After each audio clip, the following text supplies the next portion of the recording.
ধর্ষণ হয়েছে আপনি তো এখানে ছিলেন না? যেদিন ধর্ষণ হয়েছে সেদিন নিয়ে আপনি কিছু কথা বলছেন টেলিভিশনের সামনে, আমরা দেখেছি, সারা বাংলাদেশের লোক দেখছে।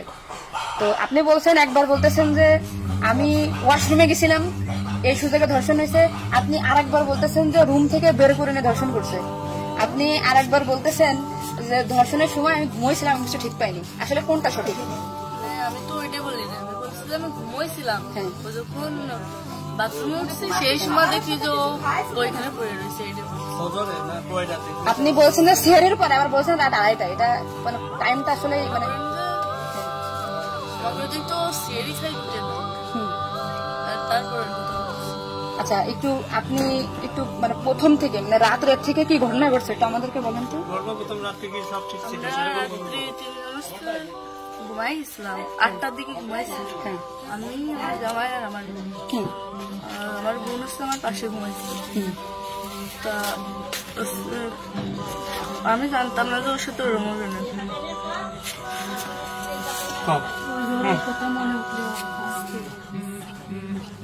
আপনি আসিয়ার বোন, আপনি ওইখানে ওই দিন ছিলেন এক ঘরের ভিতর, আপনার কথা মানে আপনি যা বলবেন সেটাই হবে। এই জন্য আপনাকে যদি ওরা ঘুমের ঘরে কিছু খাওয়াই থাকে আপনি বলবেন যে আমাকে ঘুমের ভিতরে কিছু খাওয়াই দিচ্ছে, আমি ঘুমাইছিলাম, আমি কিছুই জানি না, আমি সকালে উঠে দেখছি এটা।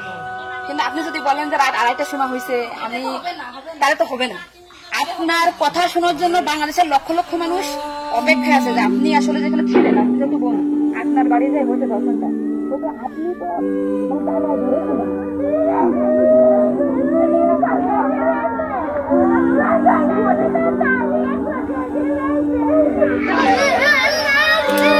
আন্দোলন সংগ্রাম করে আসছি, এটা যদি সে বেঁচে থাকতো হয়তো আমাদের জন্য সুখবর হতো। কিন্তু আমরা এখন এই খবর নিয়ে এখানে এসে আমরা কথা বলতে পারছি না, আমাদের বুকটা ফেটে যাচ্ছে যে কিভাবে মৃত্যু, এই মৃত্যুকে মেনে নেওয়া যায়? নেককারজনক মৃত্যু, এই মৃত্যু কিভাবে মেনে নিতে চায়, কিভাবে মেনে নিতে পারি? মৃত্যুর খবরে সিএমএইচে ছুটে যান বিভিন্ন দলের নেতারা।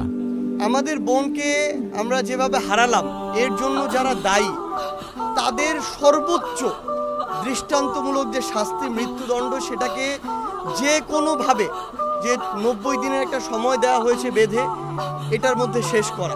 আগামী দিনে আর কোন অপরাধী এই ধরনের অপরাধ করার দুঃসাহস না দেখায়। 5ই মার্চ মধ্যরাতে বোনের শ্বশুর বাড়িতে ধর্ষণের শিকার হয় শিশুটি। পরে উন্নত চিকিৎসার জন্য ঢাকা মেডিকেল কলেজ হাসপাতালে আনা হয়। অবস্থার অবনতি হলে তাকে নেওয়া হয় ঢাকার সম্মিলিত সামরিক হাসপাতালে।